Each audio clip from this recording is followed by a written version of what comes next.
Boa noite, boa noite. Já estamos por aqui. Hoje, arte de pensar. Eu fico esperando assim, ansiosa, porque tem muita coisa pra gente conversar, gente. A gente só tá no início, né? A gente começou agora, a gente já vai comemorar um mês, né? Que a gente começou a promover o Arte de Cuidar. E já agradecendo o engajamento, né, de muitas pessoas, de muitos pais. A gente vive numa era. Olá, Laísa! A gente vive numa era onde as pessoas te veem, as pessoas te assistem, as pessoas cuidam direitinho do que você está falando, mas elas não dão um ok ali, não escrevem uma palavra de apoio embaixo. E isso, assim, eu fico tão desconcertada ainda em 2023, olha, por escrever, em 2024, sabe por quê? Porque eu gosto muito de expressar para a pessoa o quanto ela é importante para mim. O quanto ela está sendo importante na minha formação. Ai, Simone, quanto tempo! Que saudade! Oi, Adri. Ah, obrigada, Laisa, muito obrigada. É muito importante que as pessoas saibam que elas são importantes para nós, sabe? É uma forma que a gente tem de mover o amor no mundo. Eu sou idealista, sim, sou, sou. Eu acredito, sim.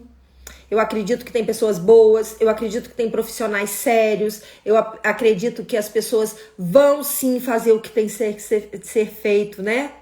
Simone é uma culpada aí, ó, do trabalho que eu faço hoje em dia. Simone foi uma grande incentivadora do meu início aqui, foi uma acolhedora que eu tive aqui no Rio de Janeiro, é mãe de um ex-paciente do Márcio, mas ela fala que o filho dela sempre foi meu paciente, né? Não existe isso. Oi, meu amor, tudo bem? Sim.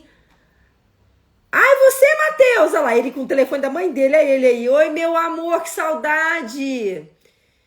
Então, assim, a gente tem que propagar, sim, as coisas boas e curtir as coisas dos outros, falar do trabalho das pessoas. Esse é um dos maiores objetivos do Arte de Cuidar. Promover e divulgar o que está sendo bom e feito no Brasil e no mundo, tá bom? E hoje nós vamos conversar bastante. Saudades também, meu amor. Dá um beijão na sua mãe, tá? Matheus hoje é um campeão nosso, ó. Olímpico! Ai, Matheus! Campeão hoje. Né? A mãe dele acreditou muito nele e hoje ele foi para os esportes né? Para esportes. Então eu vou chamar para conversar conosco o professor Márcio. Ah, e hoje eu deixei aí eu fiz um Reels, coloquei aí para falar sobre o nosso curso que nós vamos dar. O Márcio vai falar mais um pouco dele, tá? Não vou me adiantar, não. Vou deixar o Márcio falar do curso que eu já estou promovendo aí, né? Para as pessoas que querem tornar científicos os seus trabalhos, os profissionais. E de vez em quando eu esbarro com o Márcio lá no Servinha. Ah, tá bom. Mas vai lá esbarrar comigo também, tá? Beijão, deixa eu chamar o tio Márcio aqui.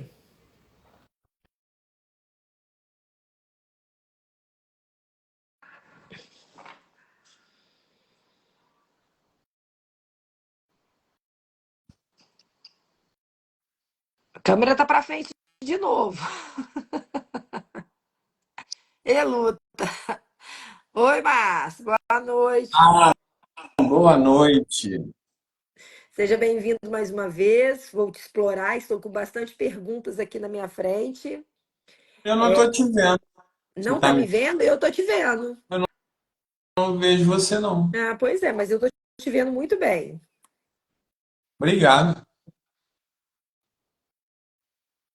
Tô com algumas perguntas aqui, mas antes de começar, Márcio, eu queria que você aí desse mais uma explicação do curso que eu postei hoje, que está no Rio, nosso Rios, você falando sobre o curso e como vão ser feitas as inscrições, porque eu coloquei um link lá na descrição embaixo quando eu postei, mas eu não sei se aquele link tá indo, mas eu falei que pode me chamar no direct também, que eu mando o, o Google Forms para inscrição. Você pode falar mais um pouquinho pra gente? Posso, como o Sempre. vídeo mesmo, o vídeo estava colocando, nós temos muitas pessoas falam, mas Márcio, como é que a gente começa a fazer um trabalho científico? Eu tenho que fazer mestrado, eu tenho que fazer doutorado, eu tenho que estar numa universidade? A resposta é não, né? Você pode, qualquer pessoa acima de 18 anos pode fazer pesquisa, essas pesquisas podem estar registradas na plataforma Brasil e tudo mais. Mas você tem que ter uma experiência, né? Uma visão de como fazer isso, um método básico de fazer isso. E nós percebemos que o método básico seria o Case Reporter, que é uma comunicação, né, científica, que é um relato de caso, e que a gente resolveu começar por aí.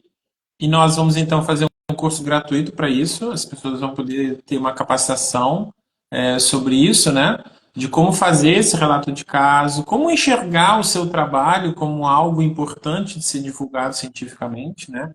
Às vezes as pessoas acham que o seu trabalho não é né, algo que possa suscitar interesse das pessoas, e aí nós montamos uma banca de pessoas que são especialistas, né, nacionais e internacionais nessas áreas, de todas as áreas. São professores universitários, são especialistas da área, são profissionais renomados de muito tempo que aceitaram prontamente fazer esse tipo de trabalho, participar dessa parte de iniciação científica das pessoas. E depois de aprender a fazer esse documento, aprender a ter essa perspectiva científica, as pessoas vão poder postar esses relatos de caso para nós aqui no Arte de Pensar. E esse grupo, né, essa banca, vai avaliar o seu trabalho, vai te dar orientações caso necessite, vai te dar um feedback se aquele teu trabalho realmente é algo que necessite ser divulgado ou que você tem que aprofundar mais o teu trabalho, mas igual você vai receber, é um crescimento, né, profissional, você vai receber esse feedback. E depois a gente quer ver se transforma esse trabalho num e-book de uma revista científica que o próprio Arte de Cuidar, né, vai criar para divulgar o trabalho de vocês. Depois que a pessoa tem o seu trabalho divulgado, a gente geralmente vai fazer umas entrevistas com a pessoa, documentar o trabalho que ela fez, aí entra uma coisa de expor o trabalho da pessoa, a pessoa poder falar, divulgar o seu trabalho, divulgar o lugar onde trabalha, né? A nossa ideia aqui não é reduzir a informação e sim ampliar. Então, qualquer pessoa que esteja fazendo um trabalho com base científica, bem organizado, que possa ser relatado, vai poder participar e divulgar esse trabalho, né, sem necessitar de uma estrutura imensa, cara, que seja muito complexa.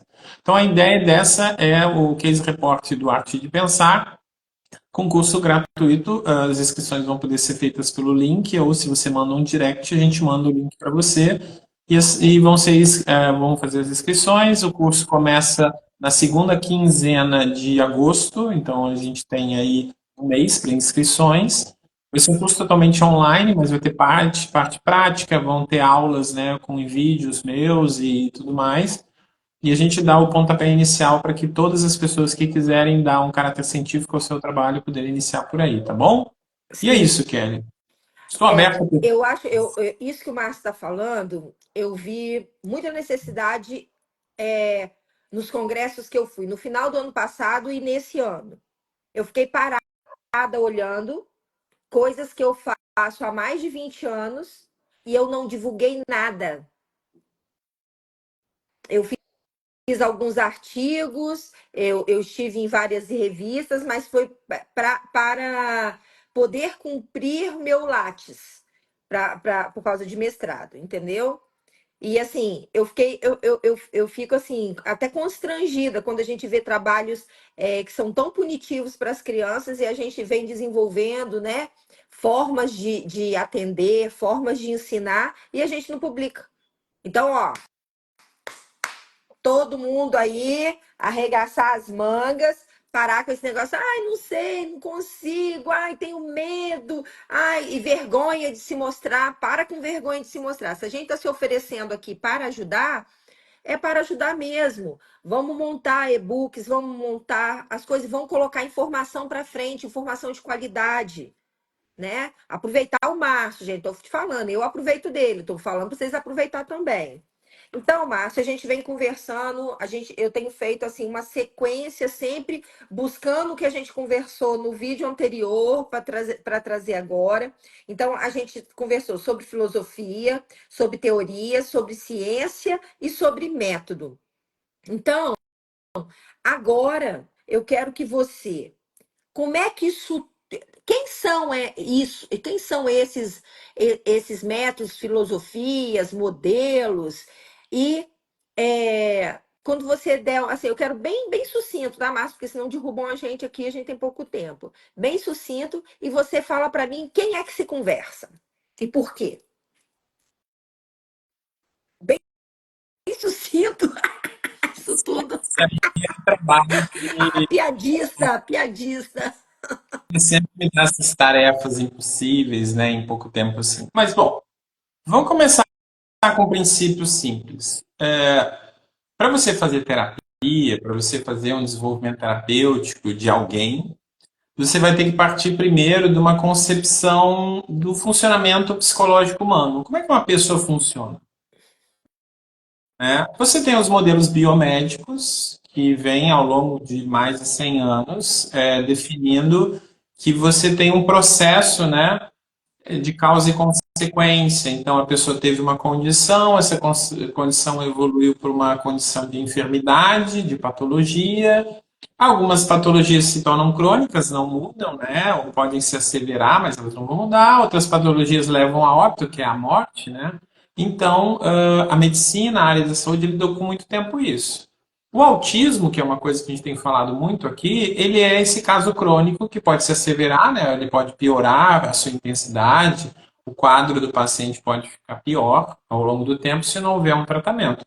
Mas não existe uma cura e não há um risco direcionado à morte, por exemplo. Então, o modelo biomédico é tratado dessa forma, ver que medicações podem ajudar, reduzir os efeitos e tudo mais. Quando nós falamos de terapia, e aí é a maior questão, né, porque todos nós vamos trabalhar com isso, você tem que partir do princípio assim, mas como é que funciona uma pessoa? Como é que funciona o desenvolvimento dela? E se esse desenvolvimento permite uma intervenção? Há alguns anos atrás, algumas décadas atrás, se tinha uma ideia de que a inteligência da pessoa, que a pessoa nascia e desenvolvia até ali uns 15, 20 anos, ela não mudaria ao longo da vida dela e poderia ter um decréscimo na idade mais avançada, nos idosos, por questões biomédicas, né? Um decréscimo mesmo da qualidade de vida, da sustentação de celular e tudo mais. Ao longo do tempo, isso mudou porque se percebeu que não, o cérebro tem uma neuroplasticidade até em idade avançada que permite que a intervenção possa mudar essa condição, esse funcionamento. Também é importante que vocês entendam o momento histórico que houve da psicologia, principalmente, né? Que foi no final do século XX, no final do século XIX, início do XX, 1890, essa idade ali. Eu sei que muita gente não gosta de história, mas é importante entender. 1904, por aí, a psicologia ela lutava com outras ciências para se tornar científica, né? A psicologia naquele momento se trabalhava muito mais com uma ideia de filosofia, uma coisa assim, sem muito um caráter científico, numa ideia física, né? Então, alguns pesquisadores começaram a trabalhar com a percepção, questões sensoriais, como é que o corpo percebia o frio, a temperatura, a luz, e tinham laboratórios que iam caracterizando isso e tal. E ali se deu um primeiro princípio da psicologia experimental, da psicologia científica. Por que eu estou falando disso? Porque deste momento histórico também era associado a uma concepção positivista, né, que a gente chama de uma filosofia positivista, que acreditava que as coisas poderiam ser simplificadas em modelos muito simples e que aquilo que eu poderia reproduzir, visualizar e repetir em escala no laboratório, aquilo era o científico, aquilo que se dava de uma forma correta e, de certa forma, a gente poderia criar uma lei natural que explicasse tudo que acontece na natureza e, consequentemente, o homem, que funcionava no homem. Desse movimento, houve um racha, uma divisão que é bem importante da gente entender, que é, então, eu vou conceber tudo aquilo que é observável, reproduzido, pode ser repetido, que pode ser analisado novamente no laboratório. Isso, então, é científico. E aquilo que é subjetivo, que é individual, que não é reproduzido, isso não é científico, não tem uma base que eu possa lidar com isso e tudo mais.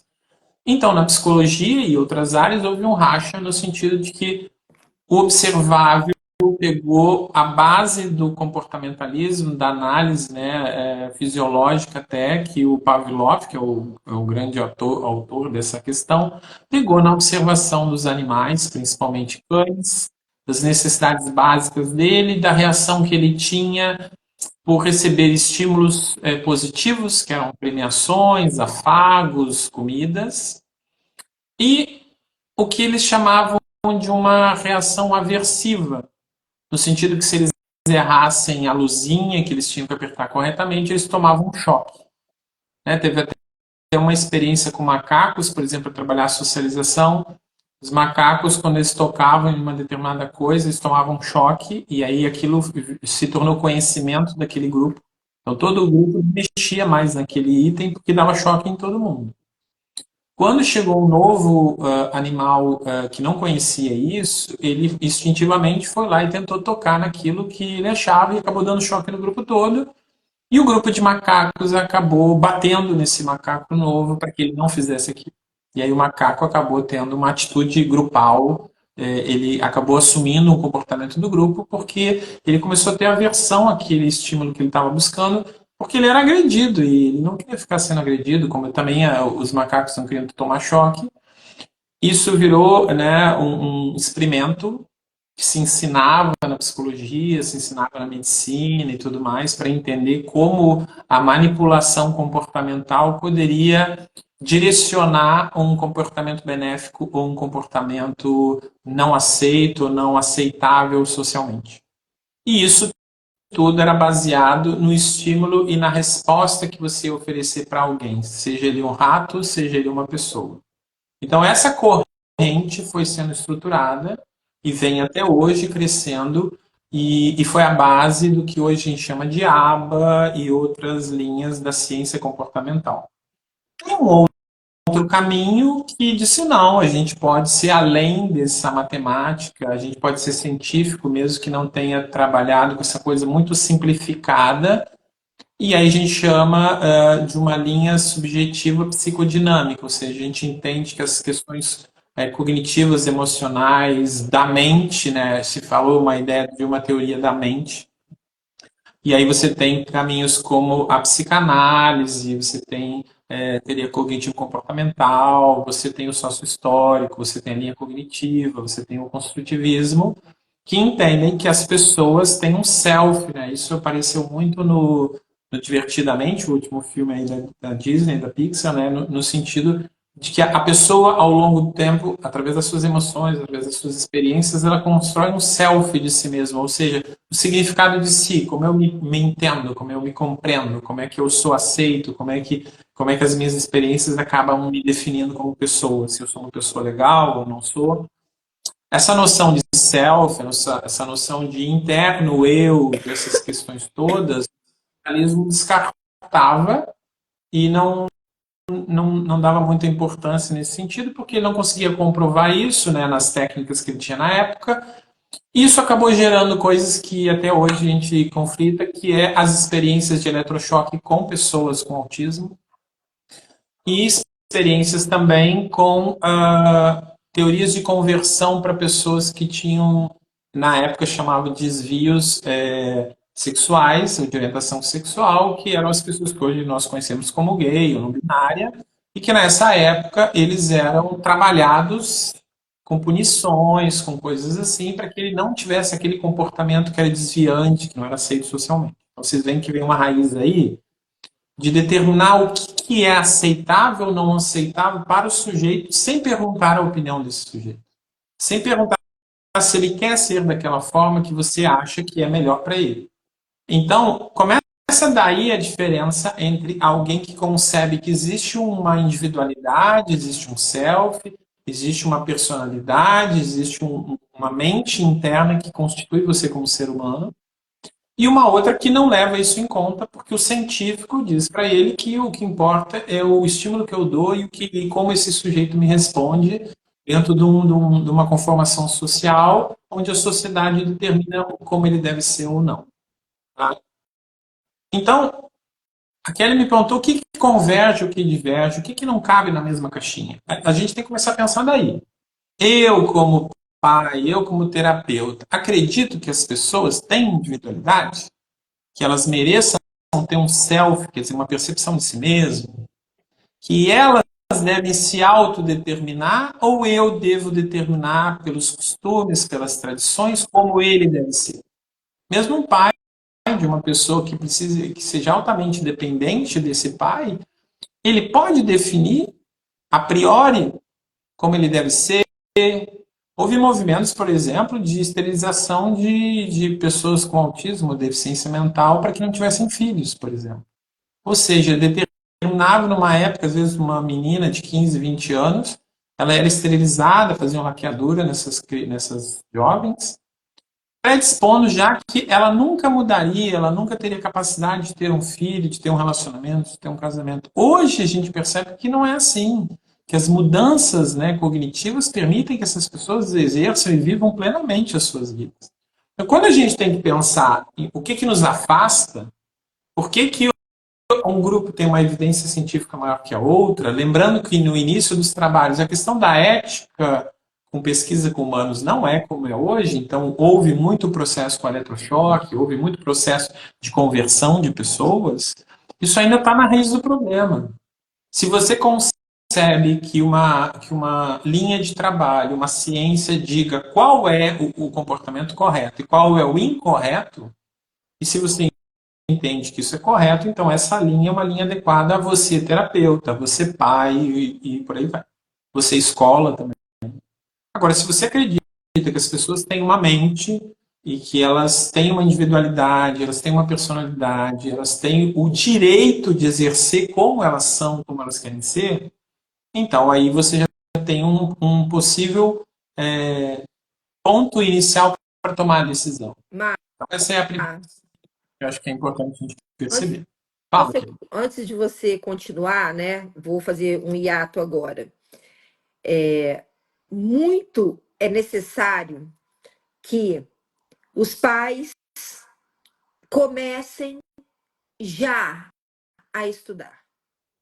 sim. Precisam entender o que é uma criança verbal, o que é uma criança não verbal e por que ela se organiza não falando e como ela se organiza falando. A gente tem dois extremos. E como é o tanto que essa criança ela é inteligente. O quanto ela consegue organizar o pensamento e como ela devolve para as pessoas o que ela está sentindo. Então é muito importante, muito importante. Olha o que eu estou falando aqui, que eu estou cheia de mães minhas aqui. É necessário estudar, é necessário entender qual é a abordagem que está sendo feita com o seu filho. Qual é a projeção que eu tenho para o meu filho? Ah, o meu filho é uma criança de 5 anos. Eu tenho que conversar assim o que ela vai ser daqui a 10 anos. Ah, meu Sim. filho tem 10 anos. Eu tenho que conversar assim o que ela vai ser 10 anos. Aquele que viveu aqui e agora vai passar aperto. Eu preciso de ajuda para organizar esses pensares. Então, Eu acho vocês que. que estão aqui. Hein? Me escuta um pouquinho. Eu acho que tem um princípio mais básico até. Eu concordo com você, as pessoas têm que estudar essas questões, mas eu acho que um princípio muito básico é: isso que está sendo proposto, eu gostaria que fosse feito comigo? Eu Sim. aceitaria que fosse feito com meu filho típico? Eu Uhum. gostaria ter sido ensinado e tratado desta maneira, eu acho que aí já começa a colocar esse pai, esse terapeuta, numa posição muito clara sobre isso. Vamos pensar, eu trato o bebê de uma forma que organiza, que muda os comportamentos dele, com premiação, coisa assim, eu começo a achar que eu também tenho que fazer isso com uma criança que não fala, mesmo que ela tenha 7, 8 anos. Porque acho que ele não responde, eu acho que ele não tem entendimento do que eu quero para ele, como eu faço para ele. Isso que a Kelly está falando é a busca, e é uma coisa que os terapeutas também têm que batalhar bastante para mostrar para os pais. Uma conduta que eu tenho, eu nunca mostro ou falo do potencial do filho de alguém sem antes eu demonstrar isso para o pai durante uma sessão minha. Então, como é que eu vou falar para o pai, teoricamente, que o filho dele entende se eu nunca mostrei o filho em processo de entendimento me dando uma resposta? Então, esse é um papel também nosso de terapeuta, quando a gente quer mostrar, pai, existe uma mente ali, existe um entendimento ali, existe uma pessoa ali, existe uma personalidade ali, existe uma individualidade dele. Né? Eu estava lendo agora aqui, isso é uma outra coisa que a Kelly colocou, eu vou fazer um trabalho para vocês, né, facilitando a vida de vocês. Eu vou pegar várias referências teóricas e científicas do PubMed, que é a principal publicação médica dos Estados Unidos, com coisas que auxiliam essa compreensão que eu estou falando e eu já vou deixar traduzido em português para vocês, com os resumos, para vocês entenderem o que eu estou falando. Então tem aqui uma publicação de agosto de 2023 falando do mascaramento, que é o masking, né, que a gente usa em inglês, que é como as pessoas sofrem para esconder as características que elas têm, tanto da sua sexualidade quanto do comportamento autista. Então, se eu tenho alguma questão sensorial, que eu tenho que me movimentar, ou fazer o estímulo, ou mostrar minha emoção dessa forma, eu tento mascarar para eu não mostrar um comportamento que não é aceito socialmente, para eu não ser controlado, eu não ter aversão, que eu não seja condicionado a não ter aquilo, ou que seja proibido, ou que as pessoas vão pensar de mim. E aí, nesse índice, eles mostraram que essa é uma das atitudes que mais aumenta o índice de suicídio de jovens e adultos com autismo. Passarem a sua infância e adolescência tendo que mascarar ou controlar essa expressão de emoção, essa expressão sensorial, não poder falar do seu hiperfoco, ter que reproduzir falas automáticas de pessoas. Então a gente tem que perceber que quando você tem essa divisão, você tem que tomar uma decisão também. Eu acredito dessa forma, ou só acredito que aquilo funcione porque o meu filho é deficiente, que o meu filho é incapaz. Então é por isso que eu vou usar aquilo, porque o meu filho tem um funcionamento muito primitivo e é por isso que eu aceito aquilo ali.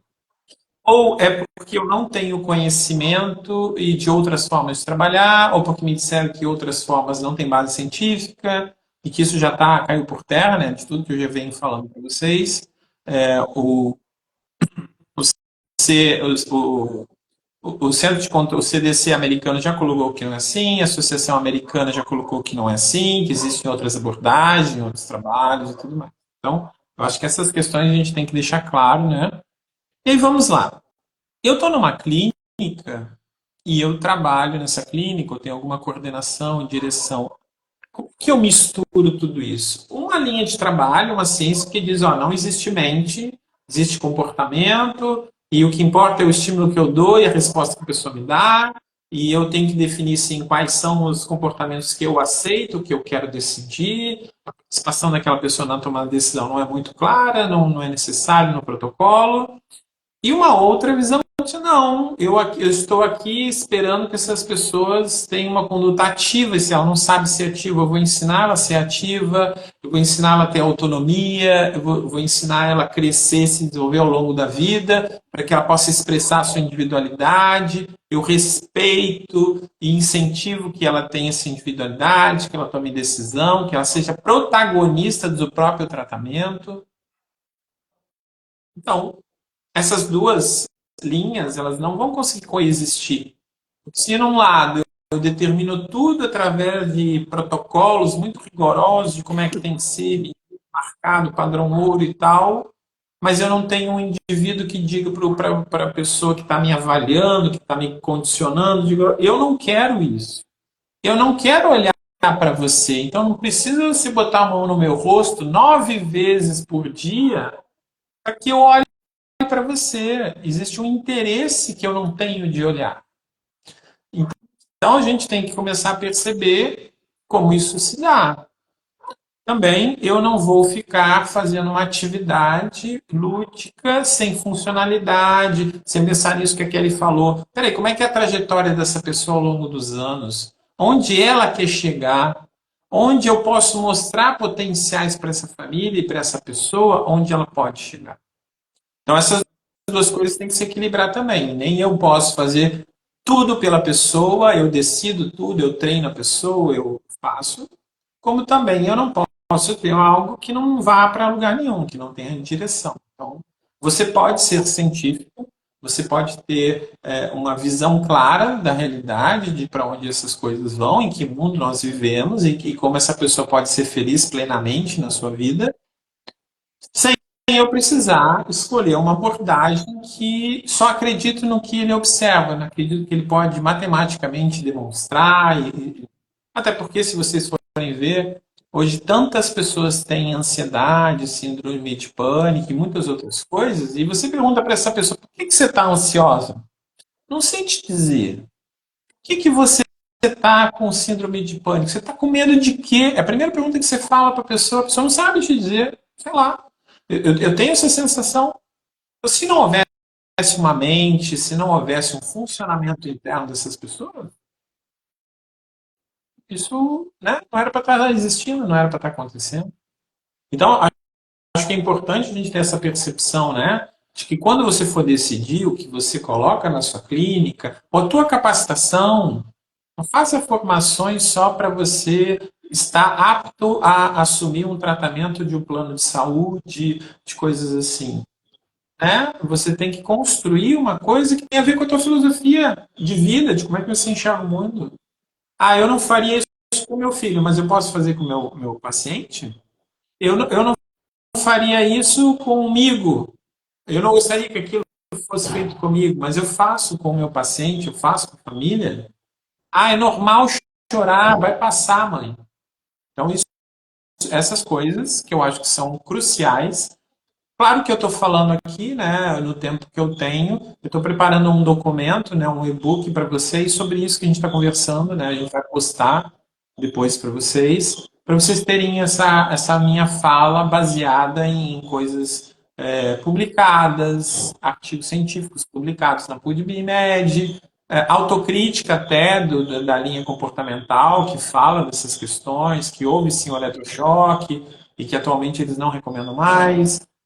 Da mesma forma, por exemplo, você tem o Denver colocando que eles se consideram não mais tão estruturais como era o ABA, que a gente busca ter uma visão mais naturalista, que seja mais lúdica, que seja mais próxima do que é a vida da criança. Aí você já vê que é uma busca por se aproximar mais da individualidade ou da compreensão que existe uma pessoa ali, né? Não é só um Aí treinamento, seria só outro, esse tipo de coisa. outro método, né? Porque outra ciência, outra abordagem, porque eu não posso pegar aquela que eu já tenho e torcer, né? Ele, ele vai divergindo dessa concepção inicial da ciência ABA para uma aproximação mais próxima do construtivismo, de uma visão mais humana, onde existe um indivíduo e esse indivíduo deve ser respeitado, né? Então aí você vê que existe mesmo ainda no comportamental, mesmo ainda achando que o treino, essas coisas devem acontecer, ele vai convergindo por um centro aí, para uma visão mais próxima disso que a gente está falando, que o construtivismo na educação trabalhou, que o sócio-histórico, né, de Vygotsky e outros já trabalharam, como a linha cognitiva do Forster e de outros, Uhum. e daí eu diria construtivista psicanalista que o de Florkheim tem nas bases dele, né, ele tem uma concepção estrutural que é construtivista do Piaget, e também tem concepções como trauma e outras coisas assim que vêm de uma linha psicanalista, né, freudiana e de outras coisas. Teoria Então, polivagal. então assim, hoje é muito claro hoje, né? Já se tem uma visão muito clara que o trauma psicológico ele é representado por questões biológicas.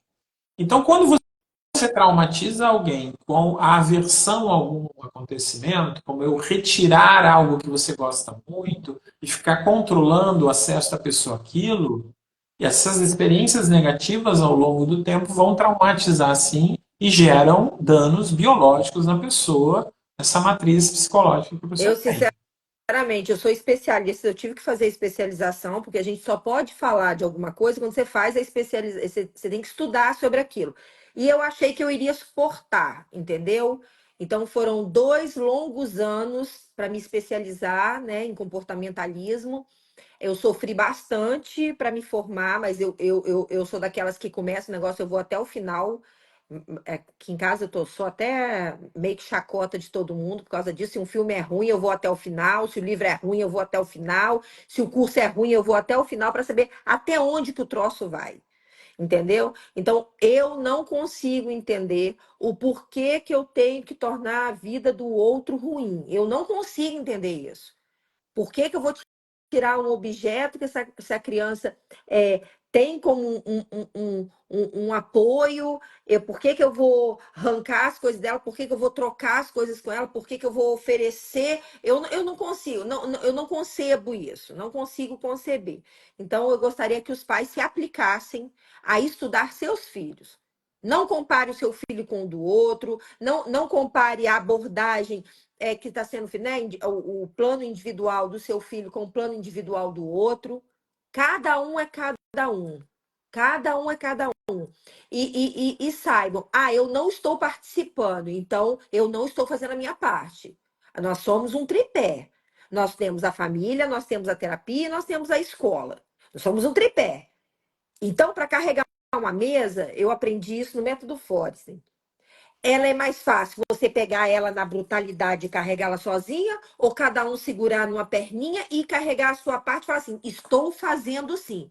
Ou depois, eu não sei por que meu filho está assim, eu não sei por que ele não faz tal coisa, eu não sei porque meu filho ainda não faz tal coisa, ou porque ele voltou a fazer tal coisa. Gente, muito difícil depois das podas você ver uma criança regredindo. Muito difícil. Você vai ver uma criança traumatizada. Criança com tantos traumas que ele não quer mais fazer determinadas coisas. Então, quando uma criança está cacetando, ela não aprendeu a fazer aquilo sozinha. Ok, Uhum.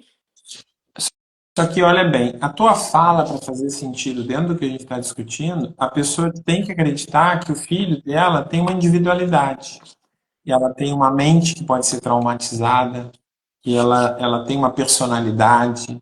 Se a pessoa não acreditar nisso, se ela acreditar que é só treinando, que é só trocando coisas, se é controlando o ambiente para que ele se condicione a ter comportamentos esperados e sugeridos como benéfico, não existe trauma. Não existe uma necessidade ou uma aversão a alguma coisa, a algum estímulo. Então isso é muito importante que você discuta, que é no que você acredita, pai. Como é que o teu filho funciona? Se a gente não tiver essa conversa com os pais, e se a gente não tiver essa conversa com os terapeutas, como é que você acredita que uma pessoa funciona? Me explica. Porque senão as pessoas estão fazendo curso, estão fazendo curso, estão fazendo curso, estão fazendo curso, porque existe uma exigência de mercado. Mas no que você acredita? Vale a pena gastar tanto dinheiro para fazer isso dessa forma? Ah, não, mas Márcio, no mercado agora é o que está bombando, não sei o quê. Cuidado quando você vende a sua ética e a sua moral para propostas que depois você não pode justificar. E não é mais uma coisa que a gente está falando, são várias pessoas no mundo todo que conseguem hoje se autorrepresentar, principalmente nessa comunidade autista, E já pode, olha, eu passei por isso, não acho que Não, seja bom, não acho que as essa pessoas. semana tem cada entrevista maravilhosa de autistas, ó, de alto nível e que estão se defendendo nas câmaras todas, entendeu? É, no Gente, a Congresso. gente vai, Ah, já são 8h40, Márcia, a gente vai afunilar agora e eu vou falar com você, assim, vou deixar a próxima pergunta para a próxima semana.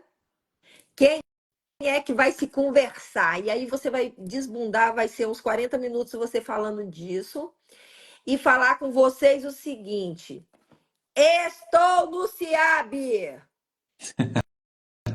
Fui confirmada no CIAB, tá? Vou lá. Esse ano eu tenho uma oficina no CIAB, oficial, tá? Estou muito feliz, estou muito feliz. Estou aqui orgulhosa de quem eu estou me tornando, né? Eu estou saindo da caverna.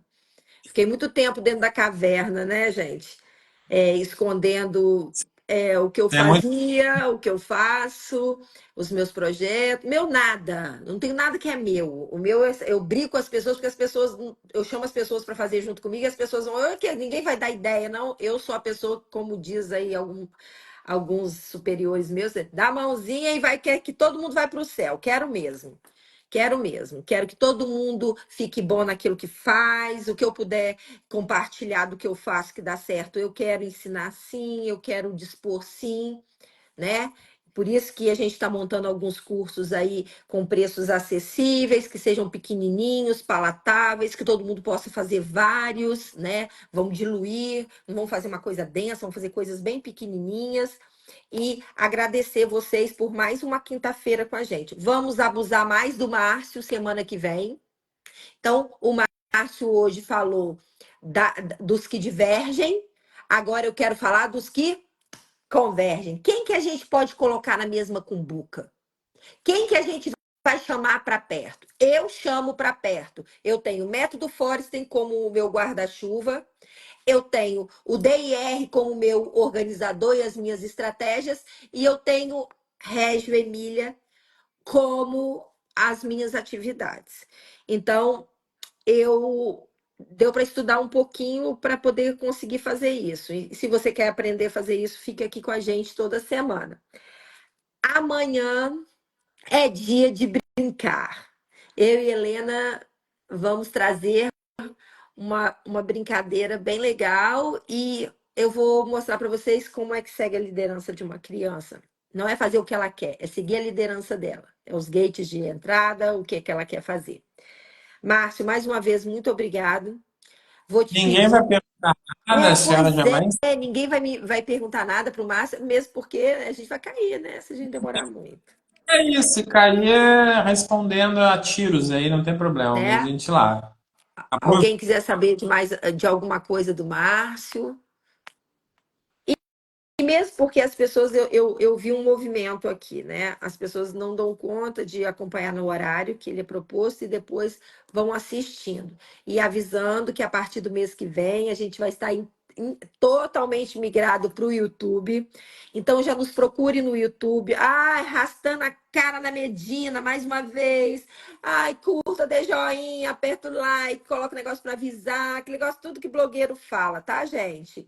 Tô arrastando a minha cara na Medina. Então, assim, se você acha que é interessante o nosso conteúdo, se você passou por aqui, manda para alguém, marca, compartilha.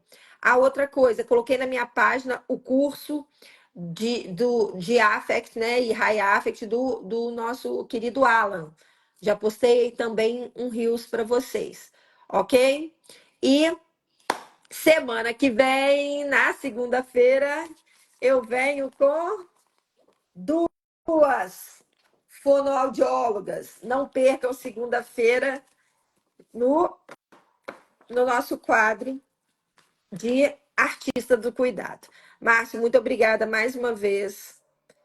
O Márcio veio aos galopes, o Márcio estava em reunião, eu aqui desesperada e ele não chegava. Eu falei, meu Deus do céu, que conteúdo que eu vou subir, o que, que eu vou ter que fazer? Mas Márcio deu conta de chegar a tempo e sanar mais um pouquinho das nossas dúvidas. Para a semana que vem, ele vai separar isso. O que que, ó, mito, vai juntar isso. Se inscrevam no curso, não deixe para depois. Não perca a oportunidade de aprender a escrever de forma científica no seu trabalho. É Totalmente importante. grátis, aproveitem! Eu tive que casar com ele, vocês nem vão precisar fazer isso. Não, não, o casamento já acabou, tá, gente? Não tem mais nada com isso, não. Vamos ficar só no curso, tá bom? Então, pessoal, ó, estamos abertos. É importante esse trabalho que a gente está fazendo de divulgação. Não estamos aqui para falar mal de método, de teoria, de lei nenhuma, mas Mas fundamentar posso não cientificamente. concordar, não quero falar mal de ninguém, mas eu não quero concordar com ninguém. São linhas que divergiram e a gente tem que lidar com isso.